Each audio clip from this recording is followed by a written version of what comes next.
warahmatullahi wabarakatuh. Waalaikumsalam warahmatullahi wabarakatuh. Kok loyo sekali, semangat dong. Ulang. Ucapkan salam, ulang. Assalamualaikum warahmatullahi wabarakatuh. Waalaikumsalam warahmatullahi wabarakatuh. Ya, semangat. Ya, hari ini kita ketemu lagi. Yang pertama itu saya akan mengabsen dulu ya anak-anak. Semuanya hadir semua? Hadir. Ya. Kamu atas nama siapa? Adinda. Adinda. Ya. Adinda. Kalau kamu atas nama siapa? Nisam. Ya. Sebelum itu, Ibu Guru akan menyuruh kalian untuk memimpin doa. Salah satunya dari kalian untuk memimpin doa. Adinda, silakan memimpin doa.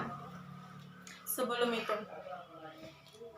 A'udzubillahi minasyaitonirrajim. Bismillahirrahmanirrahim. Alhamdulillahirabbil alamin. Arrahmanirrahim. Maliki yaumiddin. Iyyaka na'budu wa iyyaka nasta'in. Ihdinas siratal mustaqim. Siratal ladzina an'amta 'alaihim. Maghdubi 'alaihim waladdallin. Amin. Rabbi zidni ilman warzuqni fahman. Amin. Ya, alhamdulillah, pertemuan kali ini kita akan belajar tentang materi. Sebelumnya itu kalian masih semangat? Masih Semangat? Masih. Semangat dong. Masih semangat hari ini? Masih. Ya. Pertemuan kali ini kita akan membahas tentang hidup lebih damai dengan menjaga ukhuwah. Yang pertama itu Ibu akan menjelaskan tentang yang pertama, judulnya hidup lebih damai dengan menjaga ukhuwah.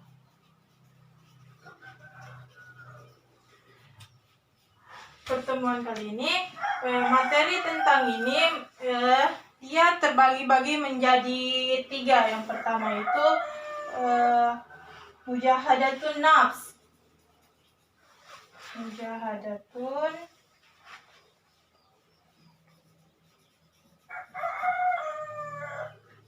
nafs. Yang kedua, husnuzon.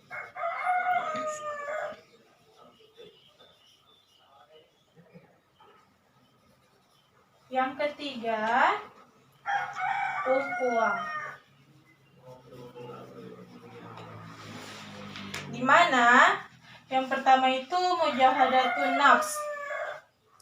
Mujahadatun nafs itu berasal dari mujahadah, artinya bersungguh-sungguh dengan sedangkan an-nafs artinya jiwa atau nafsu atau diri.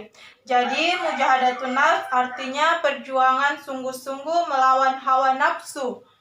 Paham? Melawan hawa nafsu atau bersungguh-sungguh menghindari perbuatan yang melanggar hukum Allah Subhanahu wa taala. Lalu, mujahadatun nafs itu dalam bahasa Indonesia mujahadatun nafs disebut dengan kontrol diri. Kontrol diri di mana merupakan salah satu perilaku terpuji yang dimiliki setiap muslim. Yang kedua,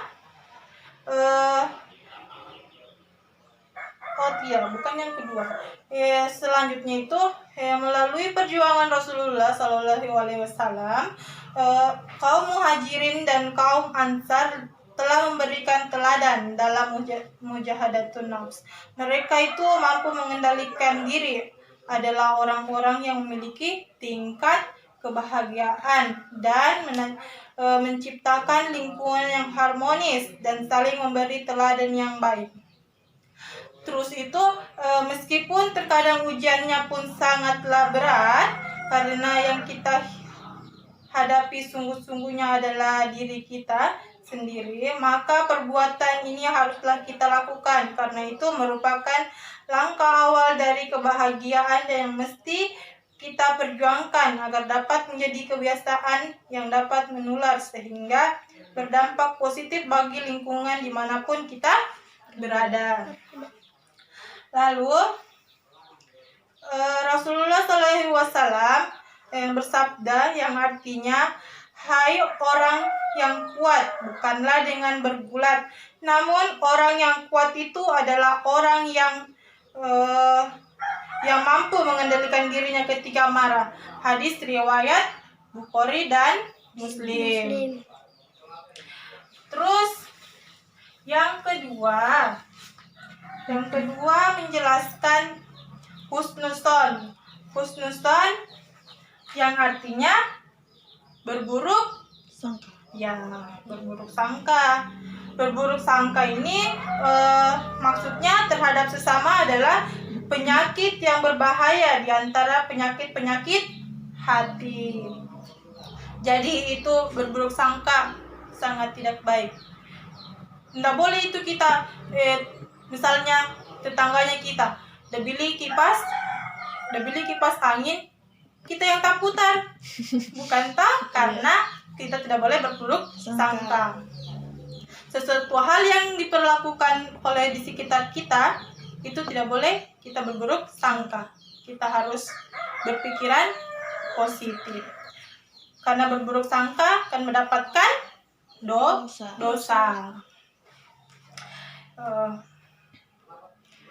Sebagian manusia merasakan dampak yang ditimbulkan oleh penyakit itu.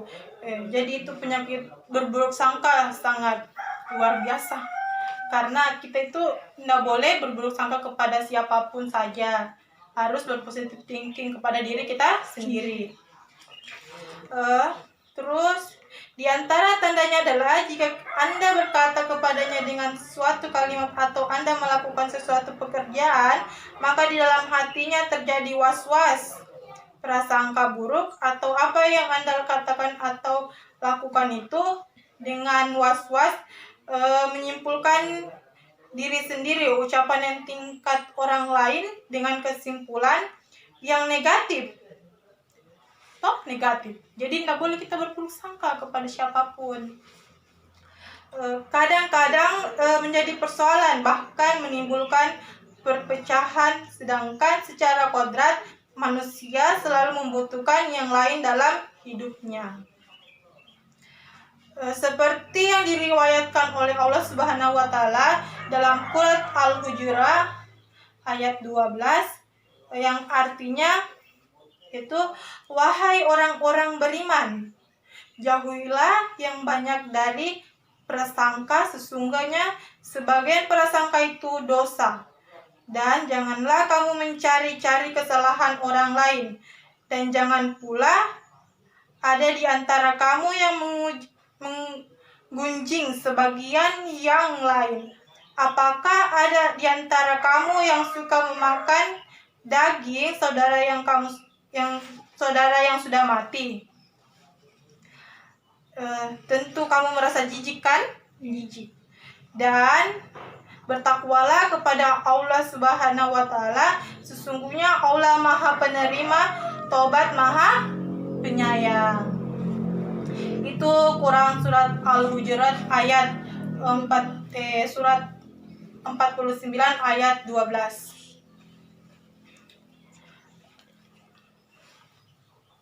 Selanjutnya, yang selanjutnya itu adalah uhuwah. Ada yang bisa menjelaskan itu apa uhuwah? Saya, Bu. Bisa? Atas nama siapa? Dinda. Adinda. Ya, silakan Adinda menjelaskan tentang uhuwah. Uhuwah artinya adalah satu konsepsi Islam. Ulang. Ukhuwah artinya adalah satu konsepsi Islam yang menyatakan setiap muslim dengan muslim lainnya pada hakikatnya saudara. Pelan-pelan bacanya supaya yang lain bisa mengerti juga, teman-temannya bisa paham. Pelan-pelan bacanya. Ukhuwah artinya adalah satu konsepsi Islam yang menyatakan setiap muslim dengan muslim lainnya pada hakikatnya saudara. Ya, betul sekali. Ukhuwah itu tentang persaudaraan. Atas nama siapa tadi? Adinda. Adinda. Ya, Adinda. Jadi, ukhuwah itu tentang persaudaraan di antara sesama mukmin, adalah persaudaraan yang dilandasi oleh persamaan yang berakidah dan keimanan kepada Allah Subhanahu wa Ta'ala. Persaudaraan yang didasari oleh nilai-nilai Islam dikenal dengan istilah ukhuwah Islamiyah. Ukhuwah Islamiyah mencangkup tiga bagian. Yang pertama itu ukhuwah diniyah, sama yang kedua itu ukhuwah madaniyah, yang ketiga itu ukhuwah isnaniyah. Nah, di mana ukhuwah diniyah itu yaitu persaudaraan yang didasari oleh persamaan agama. Yang kedua, ukhuwah wataniyah. Ukhuwah wataniyah wa an-nasab, yaitu persaudaraan karena satu bangsa dan keterkaitan keturunan. Yang ketiga, isnaniyah atau basyariyah, yaitu persaudaraan karena sesama manusia. Bukan muslim, tapi muslim juga kan manusia. Terus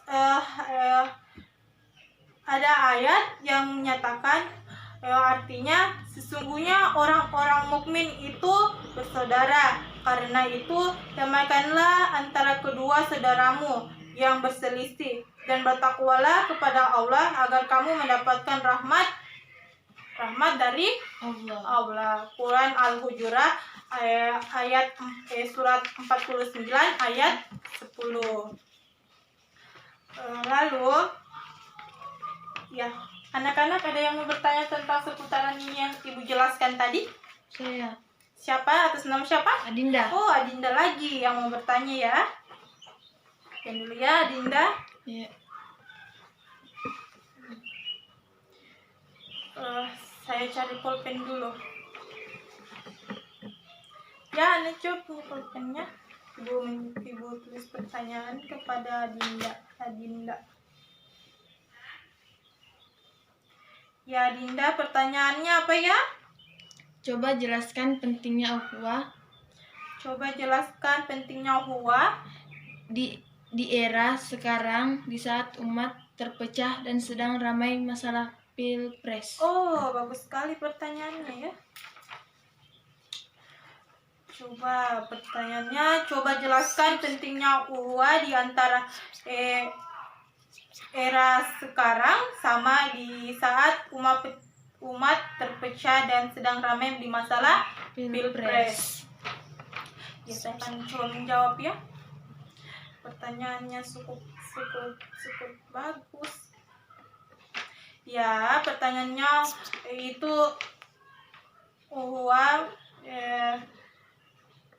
sangat penting, terutama dalam kondisi masyarakat sekarang. Karena masyarakat sekarang kan kebanyakan mengadakan pilpres. Ya, ini kita akan mengadakan pilpres di bulan 10, yaitu pemilihan bupati sama pemilihan entah aparat apa lagi yang memilih. Saya kurang tahu juga itu pemilihan apa. Terus Islam memerintahkan untuk saling bersilaturahmi satu sama lain dengan menjaga, bukan untuk merusak. Karena sekarang di pilpres sekarang kebanyakan orang berselisih antara satu yang lain sama satu yang lain lagi. Karena kebanyakan perselisihan itu akan menjadi kecekcokan gitu. Menjadi kecekcokan sehingga masyarakat yang satu dan masyarakat yang lain akan saling bermusuhan. Ini ukhuwah menjelaskan dia tentang persaudaraan, di mana tentang persaudaraan kita saling menjaga satu yang lain dengan yang lain untuk menjaga persilaturahmian. nggak boleh itu runtuh. Paham? Paham. Kamu paham? Paham. Paham. Jadi ukhuwah itu tentang persaudaraan yang dimana mukmin ya dilarang untuk saling kecekcokan. Betul.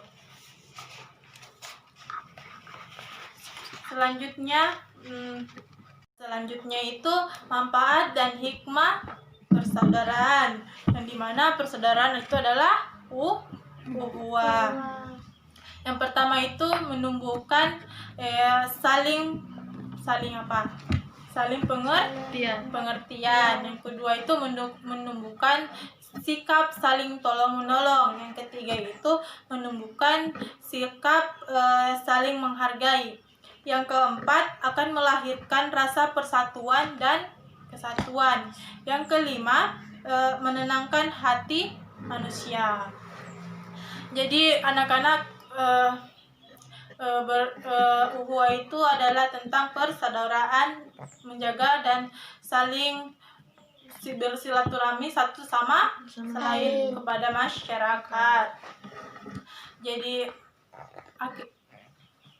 Jadi hari ini kita akhiri pertemuan kali ini. Nanti minggu depan lagi kita ketemu materi selanjutnya. Untuk itu anak-anak untuk membaca doa penutup. Ya, saya silakan kepada anak-anak untuk membaca doa penutup. Siapa yang pimpin? Nisam. Ya, Nisam yang pimpin. Bismillah. Taus dulu dong. A'udzubillahi Kasih nyaring suaranya. Ulang. Kasih nyaring suaranya. A'udzubillahi minasyaitonirrajim. Bismillahirrahmanirrahim. Allahumma arhamni bil Qur'an waj'alhu li imaman wa nuran wa huda wa rahman. Allahumma zakirni minhu ma jahiltu wa'allimni minhu ma jahiltu warzuqni tilawatahu ana al-laili wa adrafan nahar waj'alhu li hujjatan ya rabbal alamin. Amin. Ya, saya akhiri dengan ucapan Assalamualaikum warahmatullahi wabarakatuh. Waalaikumsalam warahmatullahi